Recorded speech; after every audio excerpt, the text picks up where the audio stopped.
कुरान ने क्या कहा, क़द जाअकुम मिनल्लाहि नूर, क्या कहा, तहकीक के तुम्हारे पास आ गया अल्लाह की तरफ से नूर, रोशनी आ गई। बशर क्यों नहीं कहा, क़द जाअकुम मिनल्लाहि बशर, ये क्यों नहीं कहा, क़द जाअकुम मिनल्लाहि नूर क्यों कहा?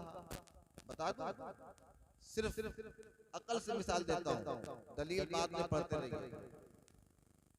हमारा अकीदा क्या होना चाहिए, सरकार हमारे बशर भी हैं और नूर भी हैं, बशर भी हैं और नूर भी हैं, लेकिन बशर हम जैसे नहीं, बल्कि खैरुल बशर, बशर में सबसे बेहतर, अफजलुल बशर, तमाम बशर में सबसे अफजल।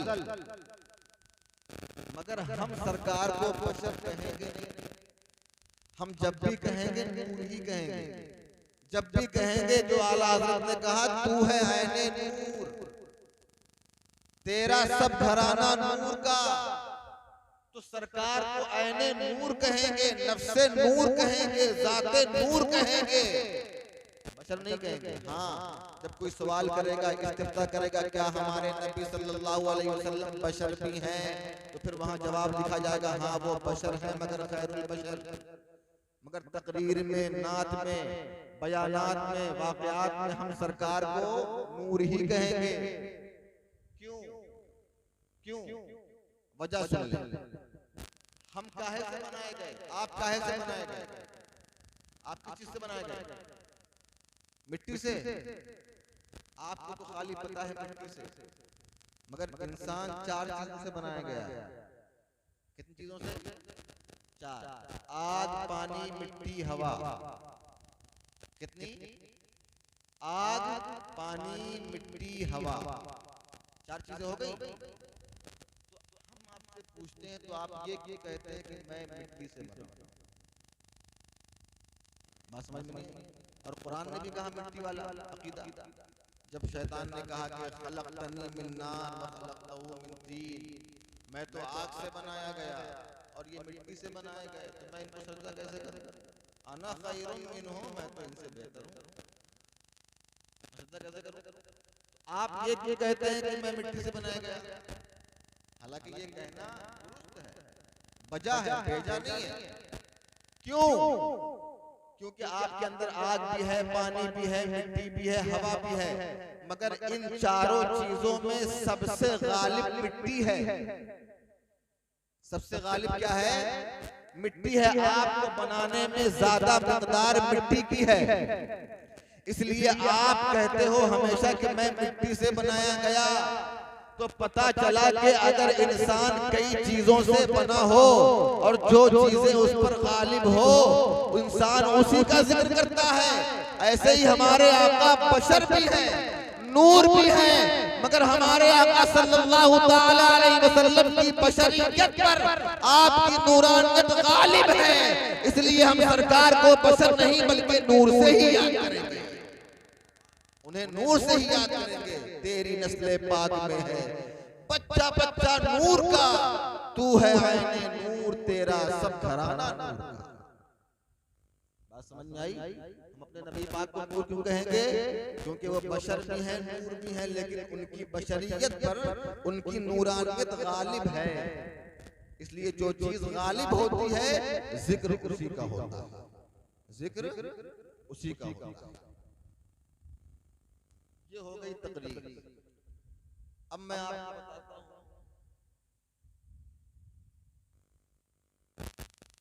नमाज कितने वक्त की फर्ज है हम पर। जुमा के दिन कितने वक्त की फर्ज है? 5 ही तो फर्ज है भाई। जुमा जैसे फर्ज वैसे, और 4 नमाजें फर्ज वैसे, जो जोहर की जगह जुमा आ गया। नबी पाक पर 6 वक्त की फर्ज थी, तहज्जुद की भी फर्ज थी उनकी।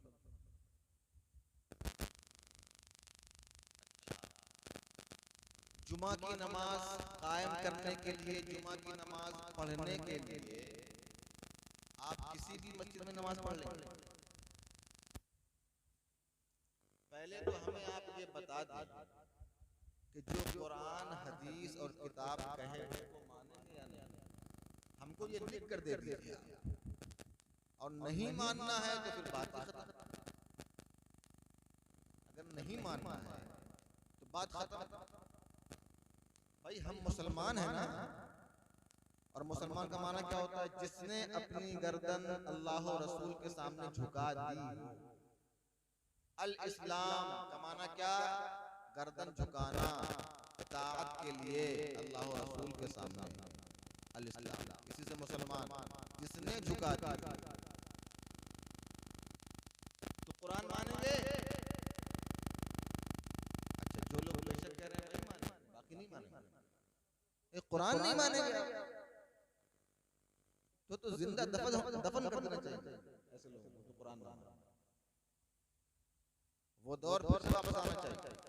कुरान कौन नहीं मानेगा भाई? जो मुसलमान है कुरान नहीं मानेगा। वो कुरान में ही तो सब लिखा है, जिंदगी कैसे गुजारना है, कैसे क्या करना है।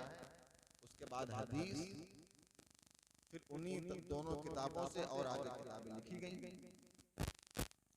तो आसानी के लिए हम उर्दू किताबें पढ़ते हैं, जो अरबी किताबें हैं वो पढ़ते हैं आसानी के लिए, ताकि उसमें मसला आसानी से समझ में आ जाए, है ना। तो अगर कोई शख्स ये कहे कि ये फलां किताब में लिखा है, तो आप ये मत समझना कि ये फलां किताब उसने गढ़ के लिख दी है, नहीं, बल्कि वो कुरान और हदीस से ही उसका माना और मफहूम निकाल के ही लिखा। अब जुमा कायम होने की शर्त क्या है? क्या चौबे के कुर्बा में जुमा की नमाज हो जाएगी? हो जाएगी? क्यों नहीं होगी? क्योंकि जुमा कायम होने के लिए शर्त है उसका मिस्र होना, शहर होना, या फनाए मिस्र होना, शहर का किनारा होना, स्टेशन आसपास होना, कचहरी वगैरह आसपास होना, जरूरियात की अशिया वहां से आसानी से मुहैया हो जाती हैं। ये तमाम शर्तें हैं। अगर ये सब ना हो, अब बताइए चौबे के पुरवा के पास कौन सा स्टेशन है? चौबे के पुरवा के पास अभी आप घबराइएगा मत, आप सोचें कहीं यार मैं नमाज पढ़ रहा था तो मैं सब खत्म हो गई। ऐसा नहीं है। अद्दीनु युस्रुन, दीन आसान, ला इकराह फिद्दीन, दीन में कोई जबर नहीं, कोई जबरदस्ती नहीं। तो अब ऐसी जगह पर नमाज जुमा होती नहीं, ये तो क्लियर। जुमा की नमाज होती नहीं, मगर जहां पर कायम है, जहां पर पढ़ी जा रही हो, किसी सुन्नी सहीहुल अकीदा आलिम दीन ने कायम किया हो, मैं तो काजी की भी कैदी लगाता, किसी सुन्नी सहीहुल अकीदा आलिम दीन ने कायम कर दी हो जुमा की नमाज, और वहां पर नमाज जुमा तसलसल के साथ एक जमाने से चली आ रही है, तो वहां पर जुमा पढ़ लें, लेकिन बाद में ज़ोहर भी पढ़ लें। यह है फिक़ह का कायदा। लेकिन अगर एक गांव में दो मस्जिद है, तो देखा जाएगा दोनों में बड़ी कौन, दोनों में जामे कौन, दोनों में ज्यादा नमाजी किसमें आते हैं। और ये बात मैं, आप सोचे कि मैं कोई मतलब मुझे काजी बना दिया गया तो मैं आप पर थोप रहा हूं, ऐसा कुछ नहीं। मैं भी वही बात कहूंगा जो किताब में, और जिसको किताब नहीं मानना है तो फिर वो ना माने, वो उसकी मर्जी, मरने के बाद मुनकर नकीर से मुकाबला कर लेना। तो दोनों में क्या देखा जाएगा, दोनों में मस्जिद बड़ी कौन, नमाजी ज्यादा किसमें आते हैं, और पहले से किसमें कायम है। दोनों के मुकाबले में अगर उससे बड़ी हो, पहले से कायम हो, ज्यादा नमाजी उसमें आते हो, तो उसी में जुमा अदा की जाए, दूसरी में अदा करना जायज नहीं। दूसरी में अदा करना, आप भी बोलते रहे, दूसरी में अदा करना, और जो काम जायज नहीं, क्या उसके अदा करने से वो जायज हो जाएगी? हाँ हो जाएगी। अच्छा, अगर आला हजरत ने एक बड़ी प्यारी बात लिखी है, आला हजरत ने फरमाया एक खदशा अगर हो तो कायम कर सकते हैं। खदशा ये हो कि वो लोग जुमा ही छोड़ दें, अल्लाह और रसूल का नाम ही लेना छोड़ देंगे, तो फिर वहां पर कायम कर दिया जाए ताकि इसी बहाने वो अल्लाह और रसूल का नाम लेते रहे। मगर ये शर्त हो तब, और फिर कायम भी कोई सिर्फ हाफिज हो या सिर्फ कारी हो या कोई आम आदमी हो, कोई दुआ ताबीज करने वाला हो, वो जुमा की नमाज कायम कर दे, उसको इजाजत शरीयत की तरफ से नहीं है। इजाजत आलिमे बामल सुन्नी सहीहुल अकीदा को है। वो तमाम लवाजिमात को देखकर, तमाम कराइम को देखकर वहां कायम करेगा। अब मैंने ये सुना कि इस गांव में भी दूसरा जुमा कायम किया गया, तो कायम हुआ ही नहीं। कायम गोया कि ऐसे ही है जैसे आप पर वजू हो मगर आप बेवजू खूब नमाज पढ़ रहे हैं, बेवजू खूब नमाज पढ़ो, नमाज तो होनी नहीं। बिल्कुल ऐसे ही है, वहां पर वो शर्त ही नहीं है, पढ़ते जाओ, होनी ही नहीं। अब अल्लाह का खौफ करें, शरीयत की पाबंदी रखें, जो शरीयत ने हमें उसूल बताए उस पर अमल करें। अब सारे सुन्नी सहीहुल अकीदा पीर हमारे पीर, सारे सुन्नी सहीहुल अकीदा पीर हमारे पीर, लेकिन हर सुन्नी सहीहुल अकीदा पीर बन जाए ये जरूरी नहीं, वरना सुन्नी सहीहुल अकीदा आप नहीं है तो क्या आप पीर बन जाएंगे? पीर के लिए चार शर्तें हैं ना, सुन्नी हो, आलिम हो, फासिक ना हो, गौसे पाक का सिलसिला उसका जाता, ये चार शर्तें हैं। अब हमें देखना है कि बाशरा भी हो, दाढ़ी वाला, बाशरा खाली दाढ़ी वाले को नहीं कहते, वरना कितने दाढ़ी वाले तो शराब भी पीते हैं। तो बाशरा हो, गुनाह कबीरा से बचता हो, दाढ़ी हो, गुनाह कबीरा से बचता हो, 5 वक्त की नमाज का एहतमाम करता हो, ये सारी चीजें उसके अंदर हो, झूठ गीबत चुगली से बचता हो, गुनाह कबीरा से बचता हो, फर्ज व वाजिबात पे अमल करता हो, तो उसके अंदर वो शर्त है कि पीर बन जाए। अब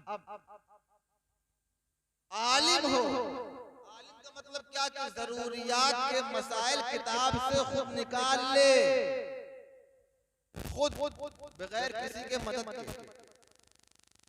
के सफर में हम जा रहे हैं तो अपने शहर, अगर हम अपने शहर में सफर कर रहे हैं, जैसे हम कुंडा से सफर करना शुरू किए, पट्टी पहुंच गए और 110 किलोमीटर वहां से पट्टी है और 90-92 किलोमीटर पर हम मुसाफिर हो जाते हैं, तो क्या इस सूरत में हम मुसाफिर हो जाएंगे? हालांकि अभी हम प्रतापगढ़ से प्रतापगढ़ में ही हैं, मसला जानता हो, ये सब भी जानता हो। खाली जो है यूं ही वजू में 4 फराइज हैं, गुस्ल में 3 फराइज हैं, यहाँ बाल उगने की जगह से टूटी के नीचे तक धो लेना, एक कान की लौ से दूसरे पे, ये तो हिदायत का बच्चा जानता है। बारीक मसाइल जो जरूरियात के हैं उसको भी अपनी नॉलेज से, किताब से हल कर लेता हो आसानी से, वो पीर बन सकता है। और उसका सिलसिला नसब, जो पीर का जो सिलसिला है, नसब का माना ये मुरीदी का नसब, गौसे पाक से मिलता हो बिला तफरीक, वो पीर हो सकता है। अगर ये शर्तें किसी पीर में है तो वो पीर हमारे सर का ताज है। और ये बात मैं नहीं कह रहा हूं, ये हमें हमारी किताब बता रही है, हमारी शरीयत बता रही है, और हम लोग शरीयत के पैरोकार है ना। अब किसी पीर के बाल बड़े हो, हाथ में 5 अंगूठी हो और साधु वाला माला पहना हो, कपड़ा साधु वाला हो, ये सब लिबास पहन के वो आए और वो कह रहे हम तो डायरेक्ट अल्लाह से बातें करते हैं। अच्छा पीर साहब नमाज पढ़ लीजिए, नमाज तो पढ़ लेंगे, आप नहीं समझोगे, हम तो काबे में नमाज पढ़ते हैं, हम हिंदुस्तान में नहीं पढ़ते। हम हिंदुस्तान में एक पीर साहब अपने मुरीदा के यहाँ गए तो मुरीदा ने सोचा कि जोहर का वक्त हो गया है, पीर साहब नमाज अब पढ़ें, अब पढ़ें, अब पढ़ें, पढ़ ले तो मैं खाना लगाऊं, पढ़ ले तो मैं खाना लगाऊं। यहाँ तक कि असर का वक्त करीब आ रहा था और इनकी भूख में और शिद्दत हो गई। तो कहा मुरीदा, मुरीदा खाना नहीं लगाओगी? कहा पीर साहब नमाज तो पढ़ लीजिए। कहा तुम नहीं समझोगी, मैंने सोच लिया कि मैंने नमाज पढ़ ली तो मैंने पढ़ ली। तो कहा आप सोच लीजिए कि आपने खाना खा लिया तो आपने खा लिया, जैसे ठीक। तो ऐसा अगर कोई है तो वो हमारा पीर, अपना पीर जिससे हम मुरीद हो वो भी हमारा पीर, और जिसके अंदर पीर वाली शर्तें मौजूद हो वो भी हमारा पीर, यानी सुन्नियों का पीर है ना। अब अगर कोई पीर होकर भी, यानी पीर के अंदर खिलाफे शरअ बात ना हो, यानी पीर होने की शर्तें हों, कोई पीर अगर शरीयत के उसूल के खिलाफ बात करे, मुझे बताइए गलती किन लोगों से नहीं हो सकती? खाली नबी से और फरिश्तों से, बाकी सबसे गलती हो सकती है। वो चाहे अइम्मा हो, उनसे खता इज्तिहादी हुई है, असलाफ हो, उम्मत के बड़े बड़े उलमा हो, सबसे गलतियां हो चुकी हैं, हो रही हैं, होती रहेंगी, क्योंकि वो नबी नहीं। और गलती होकर ये जाहिर करते हैं वो लोग कि कोई ये ना समझ ले कि माज़अल्लाह ये नबी है ना। तो अगर कोई शरीयत के उसूल के खिलाफ बात करे वो पीर भी, तो हमें उस पीर की बात नहीं मानना है, हमें सबसे बड़े पीर रसूलुल्लाह की बात मानना है, ठीक है, हमें उनकी बात। अब मौलाना तौफीक साहब यहाँ पे इमामत करने आए, मुझे बड़ी खुशी हुई। हमने कई लोगों से सुना कि यहाँ पर जब ये आए तो कई नमाजों में तो माशाअल्लाह ये अकेले ही पढ़ते थे, कभी एक आध लोग हो गए, 4 लोग हो गए। अब अल्हम्दुलिल्लाह हमने ये सुना कि 30, 35, 40 लोग 3 नमाजों में, यानी मगरिब में, इशा में और फजर में, या इशा में, फजर में, ज़ोहर में, ऐसा कुछ बताया। 3 नमाजों में खूब ज्यादा लोग होते हैं, उसके बाद फिर वो कारोबार को निकल जाते हैं, फिर इसी वजह से वो मस्जिद में नमाज नहीं पढ़ पाते। उम्मीद है कि वो पढ़ लेते हो अकेले, अगर ना पढ़ते हो तो उन पर ये जरूरी है कि वो अकेले ही पढ़ लें मगर नमाज ना छोड़ें। और इंशाअल्लाह मौलाना तौफीक साहब रहेंगे तो ये तादाद और बढ़ती रहेगी, बोलिए इंशाअल्लाह। अब मौलाना तौफीक साहब को इस मस्जिद से कोई निकाल भी नहीं सकता। कोई शख्स ये सोचे कि मैं फौज जमा के निकाल दूं तो नहीं निकाल सकता। मस्जिद किसकी जगह है? इतने लोग बैठे हैं यहाँ पे, किसी की प्रॉपर्टी है ये? अगर किसी को तो बताए, किसी की है? किसकी है? अल्लाह। तो जब अल्लाह इनको निकालेगा तो निकलेंगे। अगर मैं आपके घर में हूं तो जब तक आप चाहेंगे मैं रहूंगा, और आप नहीं चाहेंगे तो आप मुझे निकाल सकते हैं, क्योंकि आपका घर है, आपकी प्रॉपर्टी है, पर्सनल। ये जाती तौर पे, हकीकी तौर पे वक्फ इल्लाह है, और उसका इमाम भी वक्फ इल्लाह है। तो जब तक अल्लाह नहीं चाहेगा, किसी बंदे में मजाल नहीं है कि वो ये कह सके कि इमाम साहब आप जाएं। और जो ये कहे वो अपना ठिकाना भी बनाए जहन्नम में, क्योंकि वो अल्लाह की जाती हकीकी प्रॉपर्टी पर अपना तसल्लुत दिखा रहा है, अपनी मिल्कियत का इजहार कर रहा है। और हाँ, अच्छा अब आप कहोगे हजरत ये तो बड़ी अजीब बात कह दी आपने, अल्लाह निकालेगा तो अल्लाह कैसे निकालेगा? तो बड़ी अजीब बात है, अल्लाह कैसे निकालेगा? मान लीजिए भाई किसी इमाम में कोई खिलाफ शरअ गलती हो सकती है, कोई इमाम हो उससे कोई गलती हो गई तो गलती होते ही उसको निकालना जरूरी नहीं, वार्निंग दी जाए कि आपके अंदर ये गलती है, इसको आप दुरुस्त फरमा लें, अदब के दायरे में जाए, उसके पास अपनी बात कहे, ये सब चीजें होती हैं। कब तक आप वही अकड़ में रहेंगे, हम तो हम हैं। कुरान ने कहा ला तमशी फिल अर्दी मरहा, जमीन पे अकड़ के मत चलो, और ये और अकड़ा जा रहा है, और अकड़ा जा रहा है। कब तक ऐसा चलेगा? मरना सबको है, कितने मर गए, कितने मरेंगे, कितने फिर और आएंगे, फिर वो मरेंगे। आज जाइए कब्रिस्तान में तो लगता है कि अरे यार ये पहलवान था, चला गया, ये कितना खूबसूरत था यार, इसको देखने के लिए लोग कहां से आते थे, चले गए कब्र के अंदर। तो कभी इस पर फख्र मत करो, फख्र होना चाहिए कि हम वाकई रसूलुल्लाह के गुलाम हैं और अल्लाह हमें इसी गुलामी पर मौत दे, ये फख्र होना चाहिए और खुलूस होना चाहिए। तो ये मौलाना तौफीक नहीं, किसी भी मस्जिद का इमाम अगर कोई उसके अंदर खिलाफे शरा अम्र हो, खिलाफे शरा बात हो, तो कोई शख्स उनके बड़े के पास जाए और कहे हज़रत उनको आप ये बता दें ये खिलाफे शरा बात है, ताकि वो दुरुस्त कर लें और नमाज उनके पीछे हम पढ़ने लगे। और कोई बात ही नहीं,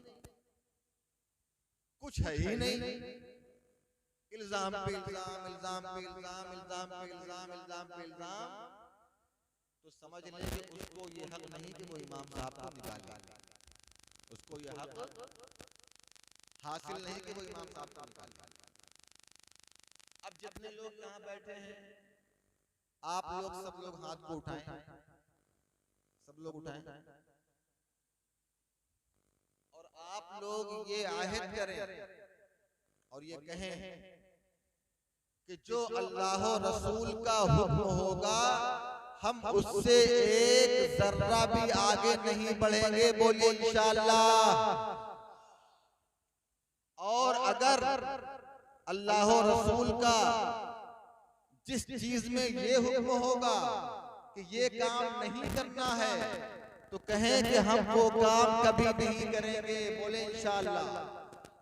माशाअल्लाह, बस ये आयदो पैमान यहाँ पर हुआ और इंशाअल्लाह आप इस पर कायम रहेंगे, बोले इंशाअल्लाह। और जो इसके खिलाफ जाए, जो इसके खिलाफ जाए, अल्लाह और रसूल की बातों के खिलाफ जाए, क्या आप उससे ताल्लुक रखेंगे? रखेंगे?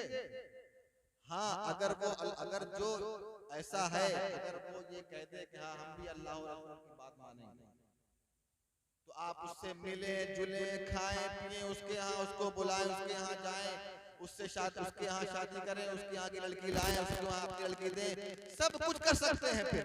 लेकिन शर्त क्या है? शर्त ये है कि वो अपनी तमाम गलतियों से तौबा करे और ये कहे अहद पैमान के हम भी वही काम करेंगे जो अल्लाह चाहेगा, उसका रसूल चाहेगा, है ना?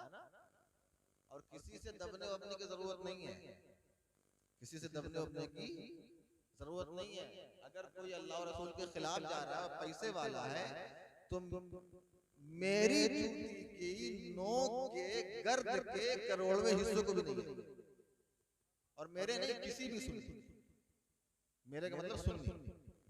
हाँ, कोई गरीब है, रिक्शा चालक है और 5 वक्त का नमाजी है, मुखलिस है, तो वो गरीब अगरचे है मगर मेरे अमामे से बढ़कर उसकी कदर है। तो मेयार पैसा नहीं है, इन्ना अकरमकुम इंदल्लाहि अत्काकुम, अल्लाह के नजदीक वही मुकर्रम है जो मुत्तकी है। इसलिए आप लोग किसी की धौंस वौस में आने की जरूरत नहीं है, बल्कि बस काम वही करना है जो शरीयत में है ना? और मैं तो ये चाहता हूँ कि आपका पूरा गांव एक हो जाए, अल्लाह उनके दिल में भी डाल दे हिदायत, ताकि वो भी सही रास्ते पर आ जाएं।